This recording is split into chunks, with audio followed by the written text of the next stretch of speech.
Halo, ketemu lagi ya bersama Bu Eta dalam pembahasan mengenai paragraf.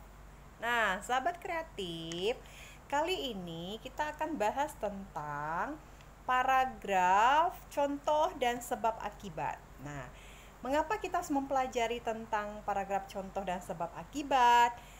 Tentunya hal ini dapat memudahkan kalian untuk mengembangkan kalimat utama menjadi paragraf contoh atau mengembangkan kalimat utama menjadi paragraf sebab akibat. Tergantung permasalahan yang kalian akan bahas ya. Sahabat kreatif, jenis paragraf dengan contoh yaitu ketika kamu mengarang, kamu menggunakan contoh-contoh dalam karangan kamu. Misalnya seperti ini. Pohon kelapa dapat dimanfaatkan mulai dari daun, batang, hingga tandan bunga kelapanya. Batang pohon kelapa dapat digunakan sebagai kayu untuk rumah dan perabotan rumah tangga. Dari daunnya dapat dijadikan sebagai bahan membuat anyaman, seperti janur, ketupat, dan keranjang. Adapun tandan bunga kelapa dapat digunakan sebagai hiasan dalam acara pernikahan. Nah, sahabat kreatif, dari contoh yang tertera terlihat bahwa pengembangan paragraf banyak menggunakan contoh-contoh. Nah, seperti pohon kelapa dapat dimanfaatkan mulai dari contohnya daun, batang, hingga tandan. Nah, itu merupakan contoh-contoh ya. Kemudian, sahabat kreatif, kalian bisa melatih ya untuk membuat paragraf jenis paragraf contoh ya. Saya berikan kasus. Apabila kamu memiliki koran bekas di rumah, apakah dibuang begitu saja atau dimanfaatkan untuk hal yang berguna dan menghasilkan uang? Nah, bagaimana pendapatmu? Paparkanlah menggunakan paragraf contoh. Ya, tadi sudah kita pelajari bersama-sama. Paragraf contoh cenderung menggunakan contoh-contoh untuk menjelaskan kalimat utamanya. Nah, sahabat kreatif, yang kedua adalah jenis paragraf sebab akibat. Nah, pengembangan paragraf dengan cara ini dilakukan jika menerangkan suatu kejadian ya, baik dari segi penyebab maupun dari segi akibat. Nah, ungkapan yang digunakan yaitu menggunakan ungkapan akibat, padahal, oleh karena itu, dan karena ya. Maksudnya konjungsinya ya, konjungsi yang digunakan. Nah, contohnya, seharusnya kita sebagai pemakai jalan raya harus memperhatikan ketertiban lalu lintas. Akhir-akhir ini banyak orang yang melanggar rambu lalu lintas dan mengendarai kendaraan dengan tingkat kecepatan yang tinggi. Padahal pemerintah telah banyak menghimbau tentang masalah ini. Akibat akibat karena tidak tertib ini, maka sering terjadi kecelakaan.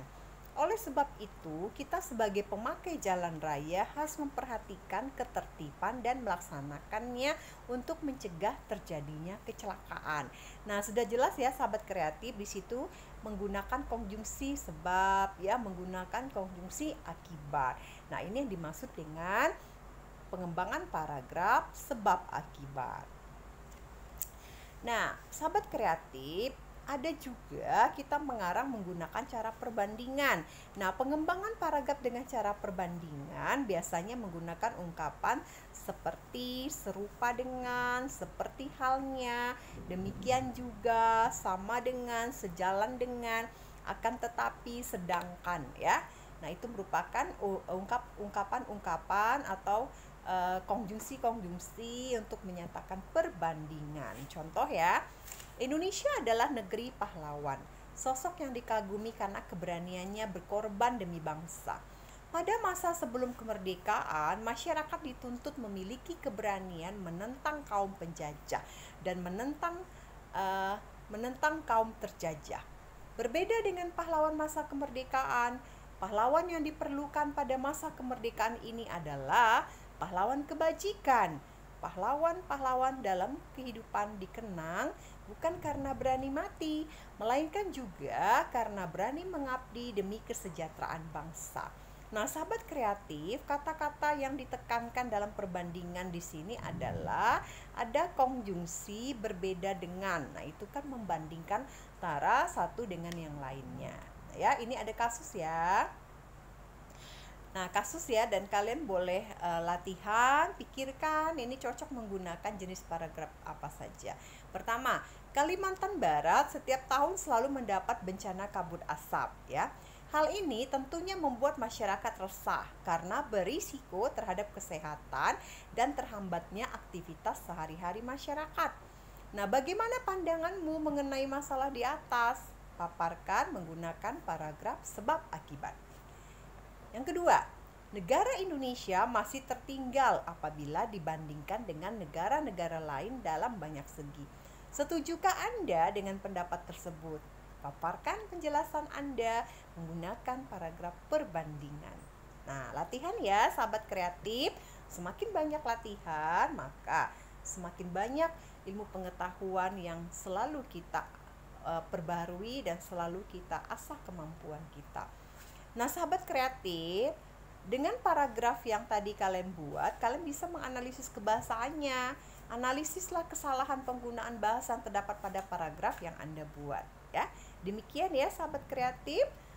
Ingat selalu mentaati protokol kesehatan, jaga kesehatan dan stamina. Dan cintailah bahasa Indonesia, karena bahasa Indonesia merupakan bahasa pemersatu bangsa Indonesia yang menjadi kebanggaan kita selaku anak bangsa.